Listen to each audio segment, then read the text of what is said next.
இவ பேரு ஜூலி. இவ ஹாங்காங்ல இருக்கா. உன் அண்ணன் பொண்ணு இன்னும் ஒரு வருஷத்துக்கு உன் கூட தான் இருக்க போறா. ஓகே. எனக்கு அண்ணன் பொண்ணா? அதான்பா, ஹாங்காங்ல இருக்கிற உங்க அண்ணன் சின்னோட பொண்ணு. அங்க ஒழுங்கா ஸ்கூலுக்கும் போக மாட்டேங்கிறாளா, படிக்கவும் மாட்டேங்கிறாளா. அதான் இங்க அனுப்பி வச்சா உன்னோட இருந்தா ஒழுங்கா வளருவான்னு அனுப்பி வச்சிருக்கான். என்ன கேட்காம நீங்க எப்படி முடிவு பண்ணலாம்? எதுக்கு கஷ்டத்தை கொடுக்கணும்னு கேட்கல. சரி, ரெண்டு பேரும் பேசி ஒருத்தர் நல்லா புரிஞ்சுக்கங்க. என்னத்த பேசி என்னத்த நாங்க புரிஞ்சுக்கணும். போயிட்டீங்களா? ஹலோ, என் பேரு ஜாக்கி. ஹோ, தமிழ் தெரியாதோ? ரொம்ப சுத்தம். ஒரு நிமிஷம், கஸ்டமர்ஸ் எல்லாம் வந்துட்டாங்க. சார் வாங்க சார், வாங்க சார், வாங்க சார். என்ன சார் வேணும் உங்களுக்கு?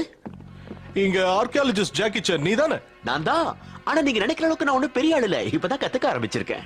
கத்துக்க ஆரம்பிச்ச உடனேயே பவேரியா கேசல்ல இருந்து அந்த ஷீல்ட தள்ளிட்டு வந்துட்டு, சரி எங்க பாஸ் அந்த ஷீல்டுக்காக எவ்வளவு பணம் வேணா தரேன்றாரு, உனக்கு எவ்வளவு வேணும்?